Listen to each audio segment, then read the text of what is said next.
about that. Senator, I know you said that you have no regrets over what happened, but what was the lowest point in those 6 years, 8 months, 21 days, and what pulled you through? Well, isa sa mga, of course, sa personal life, sa family life, kasi may mga milestones sa family na mga na-miss ko. Like, for example, when my son, Vincent, passed the bar exams, and I was not allowed to attend his graduation. Masakit para sa akin yan. And then it's always painful to me that I'm not with my mom, my 91-year-old ailing mom who's now bedridden.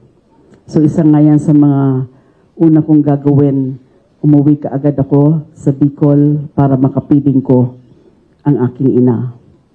And we haven't seen each other for more than 4 years already.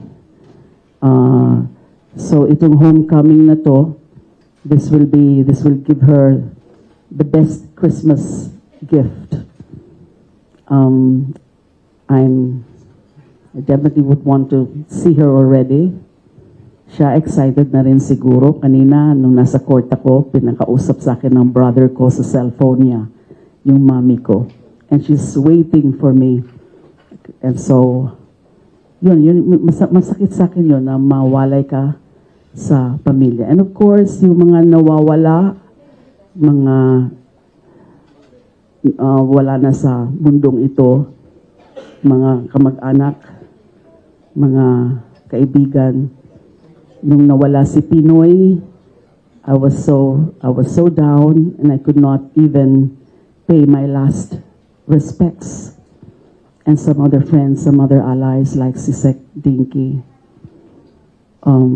Masakit din sa akin not being able to say goodbye yung mga nawala na dito.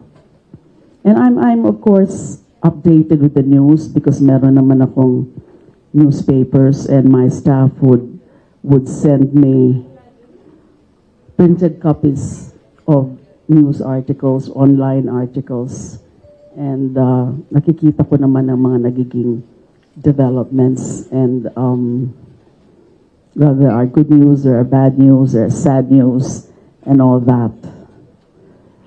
But really, those more than 6 years of being alone, because I've always considered my detention, my unjust detention, as both a curse and a blessing. It's a curse because I don't deserve it at all. It's a blessing because there are many things also that I've learned while in detention. I became more prayerful. I became closer to the Lord because, you know, I've got so much time to pray, to read the Bible, to reflect, to do contemplative prayer and all that. So those are blessings. And then I have learned to appreciate mundane things, small things in life. Pag umuulan, lumalabas ako sa quarters ko para tingnan yung, para lang obserbahan yung ulan and all that. And then I have stray cats in my quarters. That's why I was so sad. I was almost crying when I left Camp Krame today or Custodial today because I had to leave the cats there. They've been my companions. They kept my sanity intact. So, yung mga ganun po. It's a purifying experience. Pero pag may mga bisita ako and then they would say, we can imagine what you feel. And then I'm tempted to say, no, you can never imagine what I feel.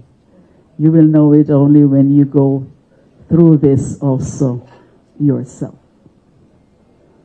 But I've developed a very routinary daily life in my detention.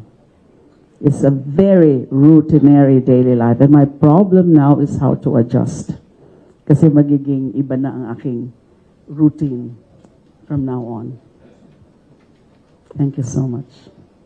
Thank you, Sen. Laila. Any more questions? Si Mara from Straits Times. Hi, Sen. Laila. Mara Cepeda po from the Straits Times. Ma'am, you've always been a very vocal figure in the Philippine opposition. What do you think, ma'am, are the implications of your release today for the Philippine opposition now? Your presence into the open world, I'm sure. Do you think would it help invigorate the opposition forces, especially now that kakaunti lang po sila ngayon sa Kongreso? What's your message for the opposition figures and the opposition people in the opposition movement who are, of course, very happy that you're released? First of all, my fight for my advocacies will continue. And my advocacies are really shared by the opposition. Fight for the truth, fight for justice, fight for rule of law, fight for democracy, fight for sovereignty. And definitely I'll be working side by side with the opposition. I remain to be an opposition. And I'm with the opposition because we share the very same advocacies, ideals, and visions for this country. And hindi naman natapos yung pakikilaban ko sa mga advocacies ko habang nakakulong ako. I never stopped.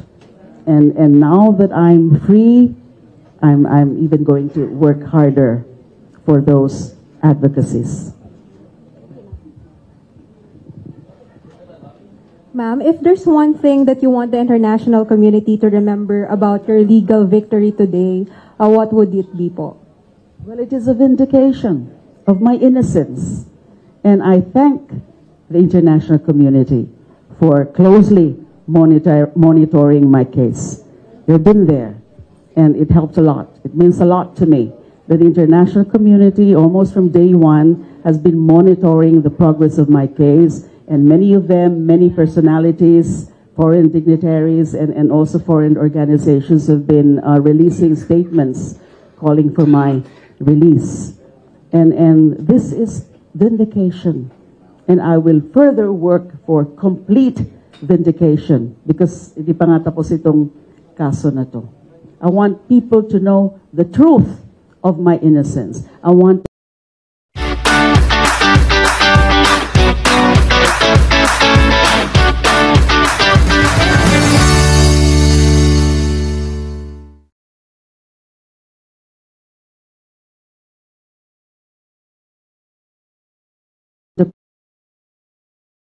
opportunity because they destroyed my life, and that's why I'm going to rebuild my life now. They destroyed or ruined my name, my reputation. Now that I'm free, I'm going to work hard to redeem my name, and vindication, complete vindication, is the key. Thank you. Thank you, Sen. Any more questions? All right. Before we end, are there anything else that Senator Laya and Senator Risa would like to add? Pasasalamat lang po sa inyong lahat. Hindi niyo ko pinabayaan. Kayo, my friends, my allies, my supporters, my sympathizers, for believing in me all this time, for your continued faith in me. Maraming salamat. Thank you so much.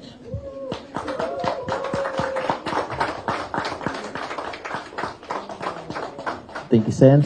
Thank you, Sen. Laila. Thank you, Sen. Risa.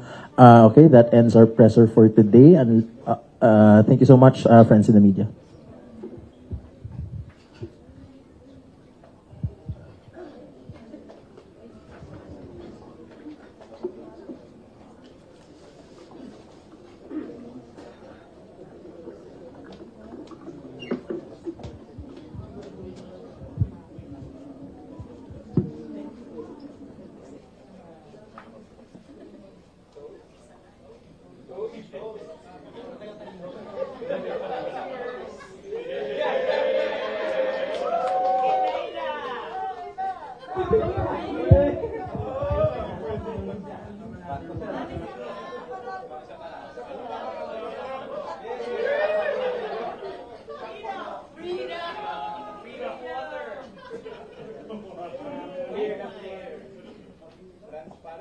Transparent.